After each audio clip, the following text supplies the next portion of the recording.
Le Nzara est une charte insufflée par les êtres de lumière pour sauver le monde. Le Nzara, National Economic Security and Reformation Act, est une charte votée en mars 2000 par le Congrès des États-Unis et transformée officiellement en loi fédérale par le président Bill Clinton le 10 octobre 2000, 3 mois avant son départ de la Maison-Blanche. Il s'agit donc d'un document de caractère politique, mais d'orientation à la fois économique, sociale, éthique, et même spirituelle, conçu pour s'appliquer dans un premier temps à l'Amérique et aux Américains, puis à l'ensemble des peuples de la Terre. Ceci n'empêcha pas la Cour suprême des États-Unis qui, pour des raisons évidentes, était violemment opposée au projet, d'imposer une sorte de mur du silence autour de cette loi, grâce à la procédure exceptionnelle dite du gag order, littéralement en français, injonction de bâillonnement,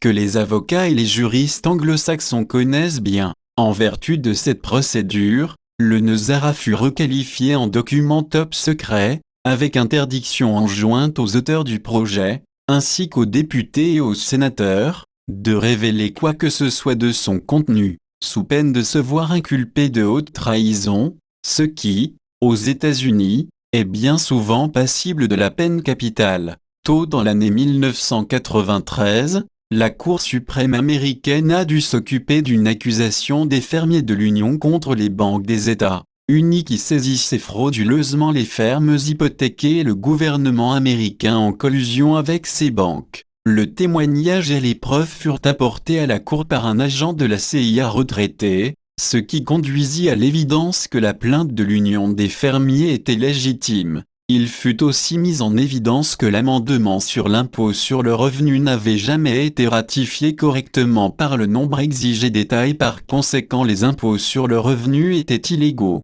Presque à l'unanimité, la Cour de la justice suprême américaine décida en faveur de l'Union des fermiers. La justice a reconnu que des preuves accablantes accusaient le gouvernement américain et le système de la Banque de la Réserve fédérale de perpétrer des fraudes contre les Américains à bien des égards. La justice reconnut que pour remédier à cette situation, des réformes massives seraient exigées. Quand les décisions sont prises par la Cour suprême américaine, un ou deux tribunaux sont chargés de diriger un processus par lequel les décisions sont mises en œuvre. Dans ce cas, 5 tribunaux furent assignés à un comité pour prendre des mesures pour mettre à exécution les réformes exigées dans le gouvernement et les banques. Alors que la justice étudiait les réformes nécessaires, elle enrôla l'aide d'experts en économie, en système monétaire, en banque, de la loi constitutionnelle et du gouvernement et de beaucoup d'autres domaines apparentés.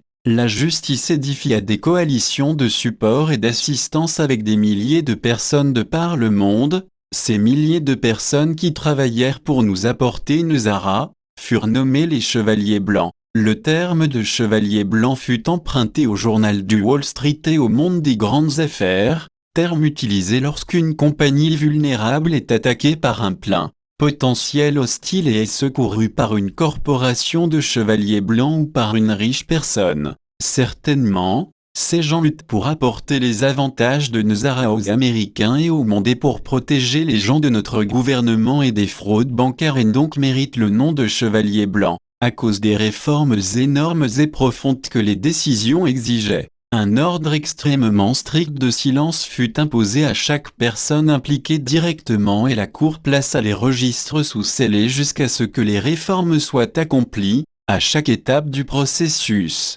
chaque personne impliquée directement fut contrainte de signer un accord de garder secret le processus des réformes exigées par la Cour suprême américaine ou sinon d'être accusé de trahison et punissable de mort. Pour rendre effectifs les réformes exigées, les 5 cours de justice ont passé des années de négociations sur la manière d'introduire les réformes par des contrats, appelés accords avec le gouvernement américain, avec les propriétaires de la Banque de la Réserve fédérale, avec les fonds monétaires internationaux, avec la Banque mondiale, et avec de nombreux autres pays y compris le Royaume-Uni et les pays de l'Europe. Les réformes du système bancaire américain exigent que le système de la Banque de la Réserve fédérale soit absorbé par le département de la Trésorerie américaine et que les activités frauduleuses des banques soient stoppées ainsi que soient dédommager les citoyens américains pour le mal causé dans le passé par les fraudes gouvernementales et bancaires.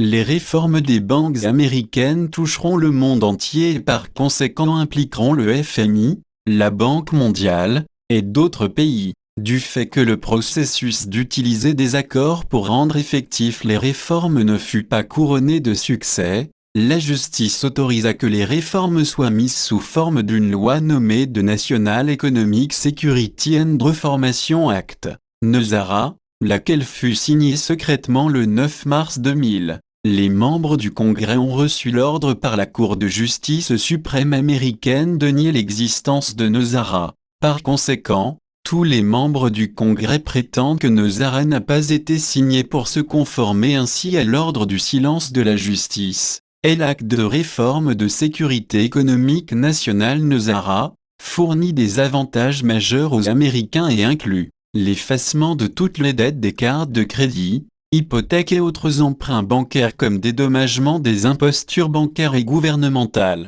l'abolition de l'IRS, impôt sur le revenu, créant une taxe sur la vente des articles accessoires seulement, comme revenu pour le gouvernement, inaugure le système bancaire de la trésorerie américaine qui absorbe la réserve fédérale et l'introduction de la nouvelle monnaie de la trésorerie américaine indexée aux métaux précieux, restaure la loi constitutionnelle, exige la démission de l'administration courante, remplacée constitutionnellement par le président et vice-président désignés par NESARA jusqu'aux nouvelles élections, 120 jours plus tard, exige que le président désigné déclare la paix, qui permet aux améliorations bancaires internationales de se passer sans heurts, mettant fin immédiate à toutes les agressions militaires américaines, et encore beaucoup d'autres améliorations. La révélation de nos origines et de notre prédestination divine. La révélation de l'existence de relations secrètes entre certains gouvernements de la Terre et certains peuples extraterrestres.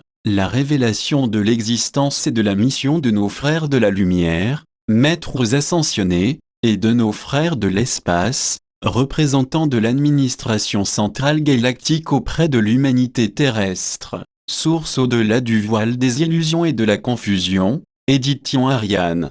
Beaucoup de présidents de banques et agents de change ont confirmé en privé à des amis personnels qu'ils ont été mis au courant au sujet du système bancaire de la trésorerie américaine. En juin 2000, les nouvelles sur la nouvelle loi NESARA sont parvenues par des contacts avec l'intelligence navale américaine, qui a quelques-uns des chevaliers blancs qui aident la justice dans les activités reliées à NESARA. Quelques groupes ayant des intérêts spéciaux ont essayé d'arrêter l'annonce et la mise en œuvre de la loi NESARA qui fournit des améliorations financières majeures pour les Américains. La conception de NESARA a commencé par les décisions de la Cour suprême américaine en 1993. La Cour suprême de justice a besoin d'entendre le support de milliers d'Américains pour la loi NESARA. L'annonce de NESARA est notre meilleur espoir d'avoir la paix déclarée à l'instant. Si les chevaliers blancs savent combien ils ont l'appui des Américains, cela pourrait accélérer le processus d'annonce de NESARA. Les gens des autres pays peuvent aussi écrire et exprimer leur support à NESARA, car finalement les améliorations de NESARA toucheront les pays du monde entier. Tous les gens qui souhaitent jouir des avantages de NESARA peuvent envoyer une carte postale à la Cour suprême américaine et demander que la loi de NESARA soit annoncée immédiatement. Maintenant dénommé aussi GESARA, G, global, pour mondial, plutôt que national en 2007.